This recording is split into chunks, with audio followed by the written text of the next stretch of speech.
उड़ीसा के भुवनेश्वर में पुलिस के साथ दुर्व्यवहार करने के मामले में गिरफ्तार आर्मी अफसर के मंगेतर ने दावा किया है कि हिरासत में लिए जाने के बाद उनके साथ यौन उत्पीड़न हुआ। यह घटना तब की बताई जा रही है। आपको बताते चले कि 14 सितंबर को हुई और जब महिला को कुछ बदमाशों की शिकायत दर्ज कराने के लिए भरतपुर थाने में गई तो महिला के द्वारा आरोपों की गंभीरता को देखते हुए उड़ीसा हाईकोर्ट ने महिला को जमानत दे दी है। वहीं आपको बताते चले कि यह घटना जैसे ही सामने आई है तब से लोग भड़क गए हैं, जिससे कि चारों तरफ आक्रोश फैल गया है। इस मामले में सबके सामने आते ही भरतपुर पुलिस स्टेशन के प्रभारी निरीक्षक समेत 5 अधिकारियों को निलंबित भी कर दिया गया। दरअसल भुवनेश्वर में घर जा रहे आर्मी ऑफिसर और उनके मंगेतर का अचानक से कुछ गुंडों ने पीछा कर समूह ने उनका पीछा किया और जिसके बाद डरे हुए कपल पुलिस स्टेशन में शिकायत दर्ज कराने पहुंचे कि तभी उनके साथ पुलिस स्टेशन में मारपीट की गई और महिला के साथ यौन उत्पीड़न हुआ। महिला ने बताया कि एक इंसान महिला को सड़क पर परेशान कर रहा था कि जब वह मदद के लिए पुलिस स्टेशन गई तो वहां भी उसके साथ दरिंदगी की गई और जिसके बाद उसके हाथ पैर बांध दिए गए और उसे निर्वस्त्र कर दिया गया और उसके बाद अंडरगारमेंट्स उतारे गए और उसकी जो ब्रेस्ट है उस पर भी लात मारी गई। आपको बताते हैं तमाम जो आरोप हैं वो महिला की ओर से लगाए जा रहे हैं और साथ ही साथ एक पुलिसकर्मी ने उसके सामने जो है निर्वस्त्र होकर अपने प्राइवेट पार्ट को दिखाया। तो ये तमाम आरोप जो है वो महिला लगा रही है, जिसमें कि उड़ीसा में एक महिला के साथ पुलिस स्टेशन में यौन उत्पीड़न की घटना पर शुक्रवार को कांग्रेस के प्रवक्ता सुप्रिया श्रीनेत ने कड़ी प्रतिक्रिया दी है। उन्होंने यह भी कहा कि यह घटना बेहद ही शर्मनाक है। इस तरह की घटना देश के महिला सशक्तिकरण के दावों की पूरे तरीके से पोल खुलती है इनसे। तो आपको बताते चले कि इस मामले के बाद पूरे देश भर में जो प्रतिक्रियाएं हैं वो सामने आने लगी है और जिसमें कि कांग्रेस जो है खास तौर पर वो केंद्र की सरकार के साथ साथ उड़ीसा सरकार पर हमलावर भी हो गई है।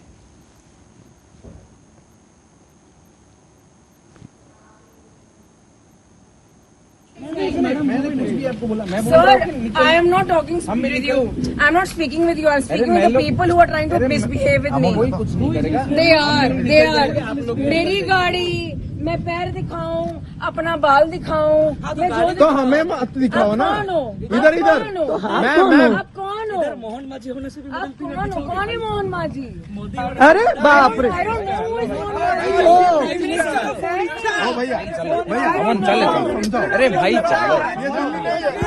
अबे दिल्ली नहीं है, दिल्ली नहीं है। Minister of Orissa. Okay. He is the Prime Minister of Odisha. I think Chief Minister is definitely not. Madam आप आगे से मैडम कौन? High Court of Odisha, Army authorities and media and AIMS उनके मेडिकल के लिए सबको थैंक्स बोलना चाहूंगी।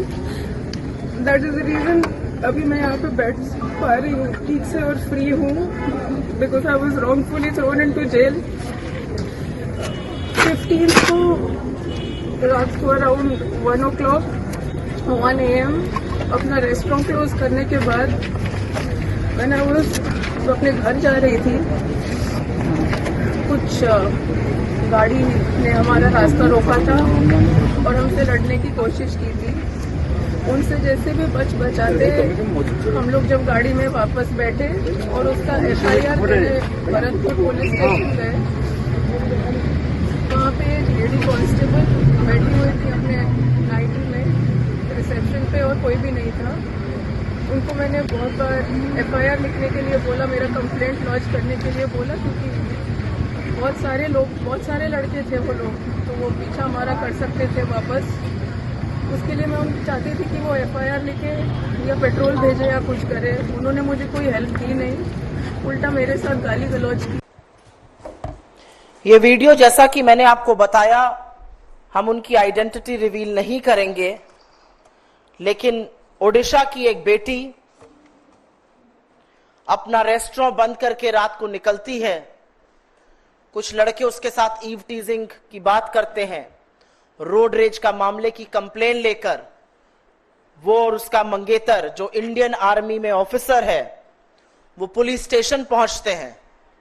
उस महिला की ना सिर्फ वहां पर पिटाई की जाती है, बल्कि जो उसने अपना दर्द और त्रासदी पुलिस स्टेशन की बयां करी, वो मैं आपकी जानकारी के लिए सिर शर्म से झुकाकर रिपीट कर देती हूं, क्योंकि इस देश को सुनना चाहिए कि इस देश की बेटियों के साथ पुलिस स्टेशन के अंदर क्या हो रहा है। विभत्स है जो उन्होंने बताया है। उन्होंने कहा कि उनको पुलिस स्टेशन में हाथ पैर उनके बांध दिए गए, एक महिला पुलिसकर्मी ने यह किया, और उसके बाद एक पुरुषकर्मी आता है और वो आकर उनके अंडरगारमेंट्स को निकाल देता है, उनकी छाती उनके ब्रेस्ट पर किक करता है, और यही नहीं, अपनी खुद के प्राइवेट पार्ट्स को दिखाकर उसने जो शब्द कहे वो मैं नहीं कह सकती हूं यहां पर। यह उड़ीसा में हो रहा है, उस उड़ीसा में जहां आज भाजपा की सरकार के 100 दिन पूरे हुए हैं। नरेंद्र मोदी 17 तारीख को उड़ीसा जाकर महिला सशक्तिकरण की, महिला सुरक्षा की बातें करते हैं, और उसी के कुछ घंटों में पता चलता है कि ओडिशा की इस बेटी के साथ पुलिस स्टेशन में दरिंदगी की गई। दरिंदे सिर्फ सड़कों पर नहीं, बीजेपी की सरकार में पुलिस स्टेशन के अंदर भी है। और ये कोई अबला नारी नहीं थी, ये एक लॉयर है, ये भारतीय सेना के अधिकारी की मंगेतर है, वो भारतीय सेना का अधिकारी जो सिख रेजिमेंट का मेजर है। मैं उनका नाम यहां नहीं बोल रही हूं। सिख रेजिमेंट के एक मेजर की मंगेतर के साथ देश अपना ऋण इस तरह से चुका रहा है। ये वो इंडियन आर्मी ऑफिसर्स होते हैं जो रेगिस्तान की तपती गर्मी और सियाचिन की हाड़ कांपती ठंड में इस देश की सरहद की सुरक्षा करते हैं, और एक कृतज्ञ राष्ट्र उनको इस तरह से इस चीज का इनाम दे रहा है। वो लड़की चिल्लाती रही, मेरी मदद करो, मेरी मदद करो, और उसके बाद भी उसकी मदद करने के लिए कोई आगे नहीं आया। और यह असलियत है कि लड़की का असली यौन शोषण ओडिशा के एक पुलिस स्टेशन में उस सरकार के पुलिसकर्मियों द्वारा हुआ जो आज अपने 100 दिन मना रही है। खबरों में आगे बढ़ते हैं। केंद्रीय मंत्री भूपेंद्र यादव, महाराष्ट्र के मुख्यमंत्री एकनाथ शिंदे और महाराष्ट्र के राज्यपाल सीपी राधाकृष्णन ने जुहू बीच पर मेगा बीच क्लीनिंग अभियान में हिस्सा लिया। और साथ ही साथ आपको बताते चले कि केंद्रीय मंत्री भूपेंद्र यादव ने जुहू बीच पर मेगा क्लीनिंग अभियान में भाग लेते हुए कहा कि पूरी दुनिया के बीच क्लीनिंग के लिए जागरूकता कैंपेन चलाए जाते हैं, और हमने 17 सितंबर से 2 अक्टूबर तक सेवा और स्वच्छता पखवाड़ा मनाने का कार्यक्रम किया है। प्रधानमंत्री नरेंद्र मोदी ने दुनिया भर में मिशन लाइफ का नारा दिया। प्रधानमंत्री नरेंद्र मोदी ने एक पेड़ मां के नाम अभियान की भी शुरुआत की। आगे उन्होंने क्या कुछ कहा, आप सुनिए।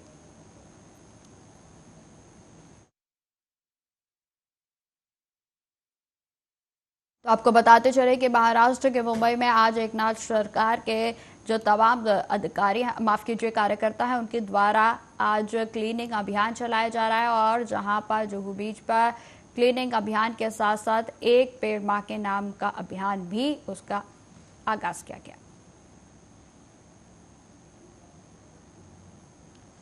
अब इस वक्त की बड़ी खबर का रुख करते हैं, जो कि उत्तर प्रदेश के रायबरेली से सामने आ रही है। आपको बताते चले कि तेज रफ्तार ट्रक ने बाइक सवार को कुचल डाला है। हादसे में बाइक सवार समेत युवक की दर्दनाक मौत हो गई। तो वहीं सूचना पर पहुंची पुलिस ने शव को कब्जे में लेकर पोस्टमार्टम की प्रक्रिया के लिए आगे भेज दिया है। वहीं आपको बताते चले कि हादसे के बाद ट्रक चालक ट्रक को छोड़कर फरार हो गया। तो वहीं नवरंग सिंह का पूर्वा के पास की यह पूरी घटना बताई जा रही है। तो इस वक्त की बड़ी खबर अब आपको बता रहे हैं, बेहद ही भीषण दर्दनाक हादसा रायबरेली में हो गया है। और जहां पर आपको बताते चले कि बाइक और ट्रक के बीच भीषण टक्कर हो गई, और जहां आपको बताते चले कि बाइक सवार एक युवक की दर्दनाक मौत हो गई है। तो वहीं पुलिस के द्वारा युवक के शव को पोस्टमार्टम की प्रक्रिया के लिए आगे भेज दिया गया है। वहीं आपको बताते चले कि परिवार को सूचना मिलने के बाद पूरे परिवार में कोहराम मच गया है। और आपको बता दें कि जो ट्रक चालक था वह भी मौके से फरार हो गया। तो इस वक्त की बड़ी खबर हम आपको बता रहे हैं, जो कि उत्तर प्रदेश के रायबरेली से सामने आ रही है, जहां आपको बताते चले कि भीषण सड़क हादसे के बीच एक युवक की दर्दनाक मौत हो गई, और जिसके बाद पूरे परिवार में कोहराम मच गया। और आपको बताते चले कि युवक के शव को फिलहाल पुलिस के द्वारा कब्जे में लेते हुए पोस्टमार्टम की प्रक्रिया के लिए आगे भेज दिया गया है।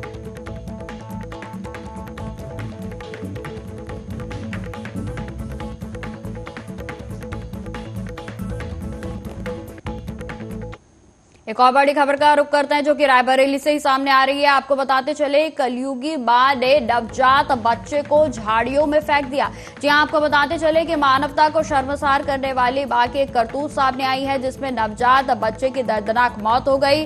मामला की सूचना पर पहुंची पुलिस ने नवजात बच्चे के शव को पोस्टमार्टम की प्रक्रिया के लिए आगे भेज दिया है। आपको बताते चले कि जगतपुर थाना क्षेत्र की यह पूरी घटना बताई जा रही है। तो कलयुगी दौर में कलयुगी मां का दंश जो है वो जेल में देखा जा रहा है। आपको बताते चले कि एक नवजात बच्चे को मां के द्वारा झाड़ियों में फेंक दिया गया और जिसके कारण नवजात जो शिशु था उसकी दर्दनाक मौत हो गई है। सूचना मिलते ही मौके पर पुलिस पहुंची और जहां पर पुलिस के द्वारा नवजात शिशु के शव को कब्जे में लेकर पोस्टमार्टम की प्रक्रिया के लिए आगे भेज दिया गया है। हालांकि आपको बताते चले कि इस मामले से जुड़ी आगे की कोई अभी तक का जानकारी जो है वो सामने नहीं आई है कि आखिर यह कृत्य किसने किया और आखिर वो कलयुगी मां कौन थी।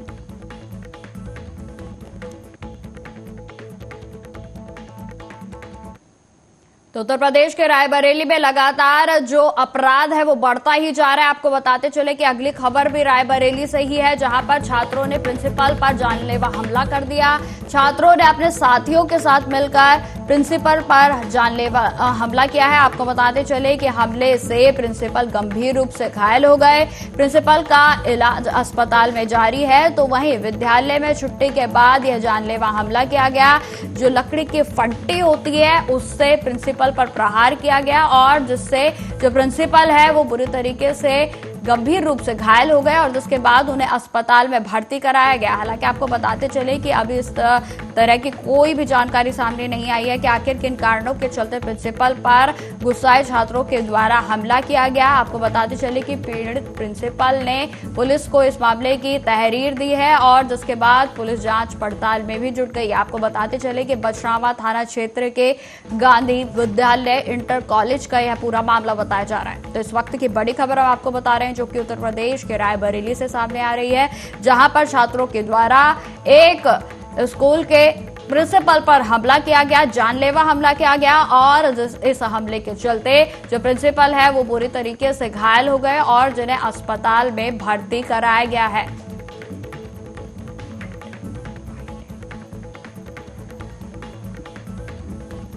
तो आपको बताते चले कि छात्रों के द्वारा प्रिंसिपल पर जानलेवा हमला किया गया। जब विद्यालय की छुट्टी हुई थी उसके दौरान जो है यह हमला किया गया है जिसमें कि आपको बताते चले कि जो प्रिंसिपल है वो गंभीर रूप से घायल। रोकिए हमको हाथ लगाइए, यही दर्द है यहाँ से।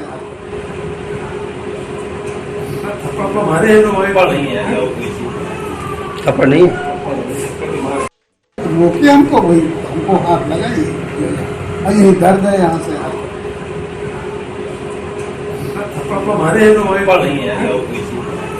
थप्पड़ नहीं। खबरों में आगे बढ़ते हैं। बिहार के मुजफ्फरपुर के सकरा थाना क्षेत्र के मतही गांव के रहने वाले एक युवक प्रवीण कुमार की गांव के पड़ोसी ने ही पुणे में जाकर हत्या कर दी। आपको बताते चले कि पुणे के बावधान में नर्सरी संचालक प्रवीण की हत्या आरोपी शिक्षक राजीव, उसके 2 भाई और अन्य 2 को महाराष्ट्र पुलिस ने गिरफ्तार कर लिया है। पुणे पुलिस के अनुसार शिक्षक की पत्नी के साथ प्रवीण का फोटो सोशल मीडिया पर जमकर वायरल हो रहा था और उसके बाद शिक्षक ने अपने सहयोगियों के साथ मिलकर भोला सिंह के पुत्र प्रवीण कुमार की धारदार हथियार से गला रेत कर हत्या कर दी थी। फिलहाल पुलिस की गिरफ्त में चारों जो है वो पुणे पुलिस के द्वारा कड़ाई से पूछताछ की जा रही है और आपको बताते चले कि उनको गिरफ्तार भी कर लिया गया है। तो वहीं शुक्रवार को मृतक की लाश पुणे से उसके गांव पहुंची थी और उसके बाद युवक की लाश पहुंचते ही ग्रामीण आक्रोशित हो गए। हत्या के आरोपी के घर पर जो है वहां पर जमकर हंगामा भी किया गया और उसके बाद दरवाजे पर ही लाश जलाने का आमादा भी हो गए थे। आपको बताते चले कि बवाल की सूचना पर मौके पर पहुंची सकरा थाने की पुलिस ने लोगों को समझाने का प्रयास किया, लेकिन लोग नहीं माने। बवाल बढ़ता देख वरीय पुलिस को सूचना दी गई और जिसके बाद जैसे तैसे मामले को शांत कराया गया। नर्सरी तो हंसना सोला था, आए हुए थे, लुइया मामा डेट की है, थोड़ा देर आए थे। आप फिर फोन करे प्रवीण भाई आवना से सामान इधर उधर छितरायल से सामान सेट करना लेबर से था, से बोला कि लेबर को कि से चलो तुमको। ये सकरा थाना अंतर्गत मछही गांव की घटना है और प्रमोद कुमार महतो जो मछही गांव का है वो पुणे में नर्सरी का काम करता था। यहाँ से पौधे ले जा करके वहाँ बेचने का कार्य करता था और गांव से ही उसके गांव का जो घर है उससे 50-60 मीटर की दूरी पे राजीव कुमार, जिसको कि पुणे पुलिस द्वारा हत्यारा बताया जा रहा है, तो वो 50-60 मीटर दूर ही घर था। और जैसा कि सुनने में आया है, इसका कोई साक्ष्य नहीं है कि राजीव कुमार के पत्नी से वो प्रमोद कुमार बातें करता रहता था। इसी से तहस में आके राजीव कुमार सुनने में आता है कि हवाई जहाज से गया था और वहां जाकर और अपने 2 छोटे भाइयों और एक अपने दोस्त के साथ मिल करके प्रमोद कुमार महतो की हत्या कर, और उसमें वहां गिरफ्तारी भी हुई है। राजीव, उसके 2 छोटे भाई और एक दोस्त, 4 गिरफ्तारियां भी हुई हैं। लेकिन आज जब वो डेड बॉडी घर पे आया तो सारे लोग उसके, जो प्रमोद कुमार महतो के जितने भी संगे संबंधी सारे इकट्ठा हो गए थे और उनका काफी आक्रोश था, जैसा कि अमूमन होना ही चाहिए कि आक्रोश रहता। लेकिन आक्रोश में वो लोग, जो राजीव कुमार हत्यारा, जो सोकल हत्यारा है, उसके फादर नथुनी महतो जो कि 60-65 वर्ष के उम्र के हैं, उनको वो लोग घर से खींच करके मारने पीटने की बात कर रहा था। इस बीच थाने को खबर हुई, थाना जा करके नथुनी महतो को बचा करके अपने थाने पर लाया है, सुरक्षित रखा है। और जो प्रमोद कुमार महतो के परिजन हैं उनको समझाया बुझाया जा रहा है कि अगर पुणे में जो केस दर्ज हुआ है उसमें अगर इनका नाम है तो फिर हम लोग पुणे से। बिहार के मधुबनी जिले के झंझारपुर प्रखंड अंतर्गत अररिया संग्राम थाना क्षेत्र के नवानी गांव वार्ड नंबर 6 स्थित मुसहर टोल आंगनबाड़ी केंद्र संख्या नंबर 26 पर आंगनबाड़ी झंझारपुर की महिला पर्यवेक्षिका प्रीति पल्लवी के नेतृत्व में नवानी पंचायत के विभिन्न केंद्रों के सेविकाओं के साथ गोद भराई कार्यक्रम यानी कि पोषण माह मनाया गया। कार्यक्रम का उद्घाटन दीप जलाकर किया गया। तो वहीं महिला पर्यवेक्षिका प्रीति पल्लवी ने बताया कि साल में एक बार सितंबर माह में पूरे बिहार में विभिन्न पंचायत के आंगनबाड़ी केंद्रों पर गोद भराई कार्यक्रम यानी कि पोषण माह मनाया जाता है और प्रत्येक सप्ताह में अलग अलग थीम है, जैसे कि एनीमिया मुक्त बिहार बनाने को लेकर गर्भवती महिलाओं को पौष्टिक आहार के बारे में बताया जाता है कि आखिर क्या क्या खाना चाहिए ताकि जच्चा और बच्चा दोनों सुरक्षित रहें। और ये अन्नप्राशन ये प्रत्येक वर्ष में अथी सितंबर माह में मनाया जाता है, 1 से लेकर 30 तक है, इसलिए हर वीक पोषण माह मनाया जाता है। हर एक वीक में अलग अलग थीम है। इसमें जैसे एनीमिया मुक्त करके है, जिसके हमको बताना है गर्भवती धात्री को क्या क्या खाना चाहिए, आयरन युक्त खाना चाहिए, फॉलिक एसिड, साग सब्जी, फल, सही तरीके से गर्भवती महिला हो, धात्री लड़की हो, जो किशोरियाँ हैं, उनको समय पे मतलब फॉलिक और आयरन की टैबलेट खाना है। और जैसे भी कि हम पोषण माह में ये मतलब अलग अलग तरीके से रंगोली हुआ, जैसे मतलब गोद भराई का आयोजन करते हैं, अन्नप्राशन का आयोजन करते हैं। अन्नप्राशन ये होता है कि बच्चों का पहला आहार जो 6 माह से ऊपर के बच्चे हो जाते हैं, जैसे 7 माह से ऊपरी आहार दिया जाता है, जिसे हम बताते हैं कि बच्चे को अन्न में क्या क्या हम दे सकते हैं, जैसे मीठा हो, नमकीन हो, वो दे सकते हैं। और गोद भराई में हम ये बताते हैं कि महिलाओं को क्या क्या लेना चाहिए। तो आयरन और फॉलिक मेन होता है, उसके बाद दूध है, साग सब्जी है, आयरन मतलब ये सब खाना चाहिए। मतलब क्या किस टाइम पे मतलब फॉलिक और आयरन का अलग अलग टाइमिंग होता है। यदि हम कोई दिन में ले रहे हैं तो कोई दूसरी रात कर ले रहे हैं, टाइमिंग अलग अलग होना चाहिए। मतलब और क्या क्या वो करना चाहिए, चलना चाहिए, क्या खाना चाहिए, वजन मतलब वजन का हम देखते हैं। अपना ANC जांच करवाते हैं और जैसे कि समय समय पे टीकाकरण करवाते हैं, तो वो हम लोग बेली गर्भवती बताते हैं, जो कि हम लोग मतलब नवानी पंचायत में इस बार पूरी सेविका मिल के एक पंचायत कोड नंबर 26 पे हम लोग कर रहे हैं। तो फिलहाल इस बुलेटिन में इतना ही। देश दुनिया की तमाम खबरों की जानकारी के लिए बने रहे हमारे साथ। नमस्कार।